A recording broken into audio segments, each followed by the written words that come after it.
प्रदेश सरकार एक ओर शिक्षा पर जोर देते हुए कहती है कि स्कूल चलो, तो वहीं दूसरी ओर सपा सरकार के समय निर्मित राजकीय पॉलिटेक्निक कॉलेज में ताले लटकाए हुए हैं, जिससे क्षेत्र के बच्चों को पढ़ाई के लिए जिला मुख्यालय तक जाना पड़ता है। शुक्रवार को क्षेत्रीय विधायक ब्रजेश कठेरिया पॉलिटेक्निक कॉलेज पर पहुंचते हैं और अपने 2 सैकड़ों समर्थकों के साथ कॉलेज के गेट पर धरने पर बैठ गए।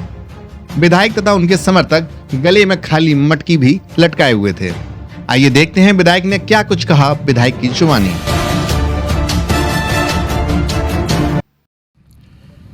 विधायक जी, आप ये पॉलिटेक्निक स्कूल के मेन गेट पर आज धरने पे बैठ गए हैं अपने सारे समर्थकों के साथ, क्या कारण है? हमारी समाजवादी पार्टी की सरकार में माननीय राष्ट्रीय अध्यक्ष जी ने इस पॉलिटेक्निक कॉलेज को इसलिए यहाँ पर किया था ताकि हमारे ग्रामीण अंचल के बच्चे कम से कम इसमें पढ़ लिख करके अच्छी जगह पहुँचे। लेकिन सरकार जाने के बाद से आज तक बिल्डिंग बड़ी खड़ी है, खिड़की दरवाजे टूटने लगे।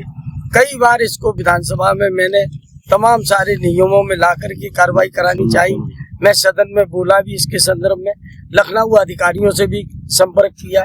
माननीय राष्ट्रीय अध्यक्ष जी ने भी पॉलिटेक्निक की कक्षाएं शुरू किए जाने के संदर्भ में सरकार को पत्र लिखा।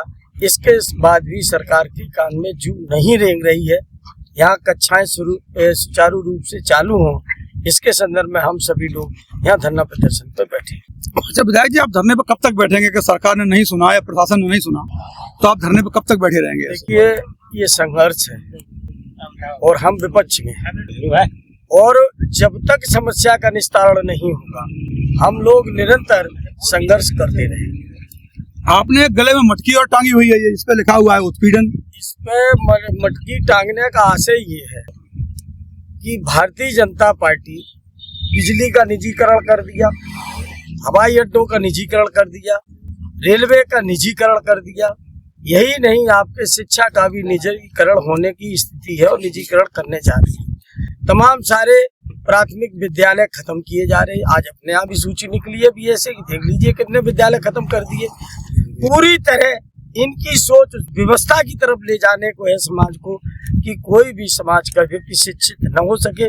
और आज से सदियों पहले जो परंपरा थी दलितों और पिछड़ों के लिए कि वो गले में मटकी और कमर में झाड़ू टांग करके अपना जीवन यापन करें, वही संदेश इस मटकी को टांग करके आपके माध्यम से मैं देना चाहता हूं कि लोग सजग हों, जागरूक हों और कम से कम उस व्यवस्था में जो गले में मटकी टांगने की और कमर में झाड़ू बांधने की व्यवस्था में जो भारतीय जनता पार्टी प्रदेश और देश को ले जाने का काम कर रही है, कम से कम उससे बचे और कम से कम सचेत। विधायक जी, आप यहाँ के लोकप्रिय विधायक हैं, 2-3 बार के चुने हुए, तो क्या जिलाधिकारी महोदय से या अन्य किसी अधिकारी से आपने इसके बारे में कहा था, पॉलिटेक्निक के बारे में? मैंने एक नहीं, यहाँ की जिले की छोड़ो, मैंने जिले में भी कहा, प्रदेश में भी कहा, सदन में भी कहा। सदन के तमाम जो नियम होते हैं मैंने उन नियम के अंतर्गत भी इसको लाए, लेकिन इसका जो जवाब आया, जवाब तो आश्वासन दिया जवाब में इसको तत्काल शुरू करेंगे, लेकिन इसके बावजूद भी कक्षाएं प्रारंभ नहीं की गई।